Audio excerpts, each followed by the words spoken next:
Ayo and hello everybody, it's me, your weird Uncle Lee, and in today's video we're going back at it again in our public domain Marvel universe, and we're going to be redesigning our very own Spider-Woman utilizing said character from the public domain. So, y'all heard enough of me talking, so how about we get drawing? Public domain, Spider-Woman, let's go!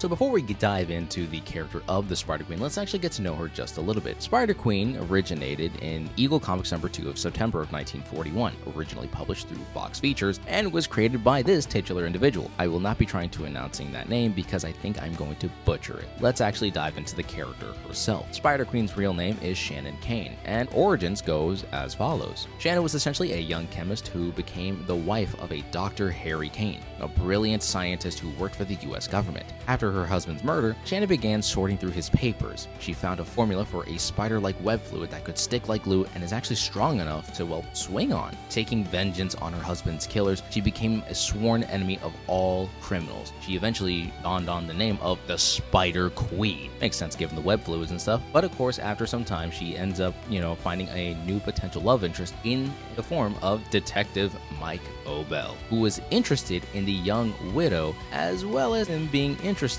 in this new costumed superhero who's swinging around his city.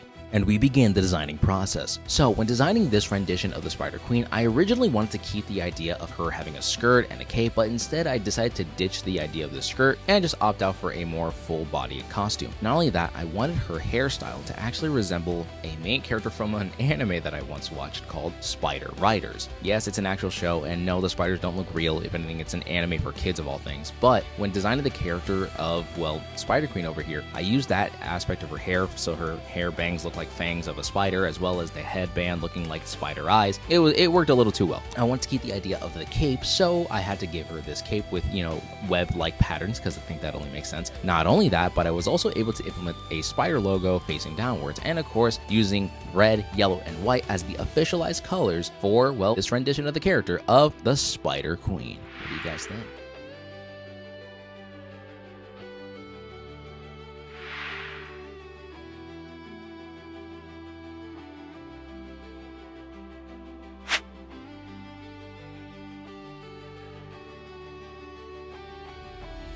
So in my rendition of the story, I would actually switch the dynamic that Shannon would actually be the daughter to Harry Kane.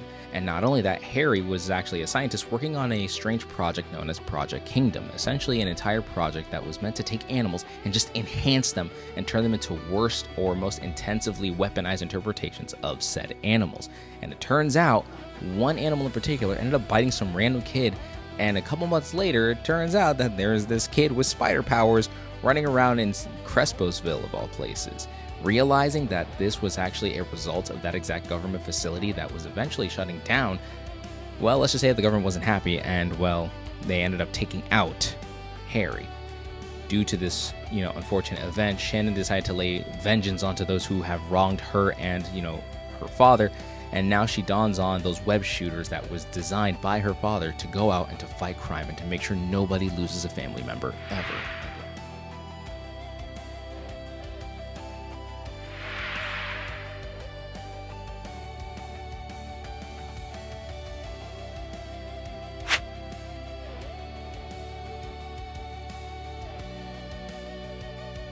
And there we go. We have our officialized comic cover and our official redesign interpretation of the Spider Queen. What do you guys think of this rendition of the character? Make sure to let me know in the comments down below.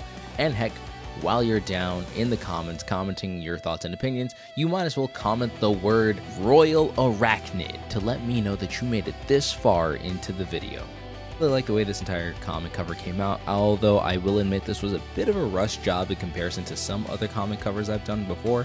But other than that, I love the design. I love the Spider-Verse method of showing off the character diving into the city, but her looking right side up and the city looking upside down.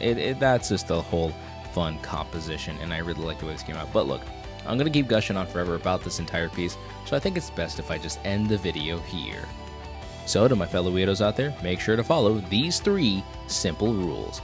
Make sure to stay awesome, stay weird, and keep life to the easiest.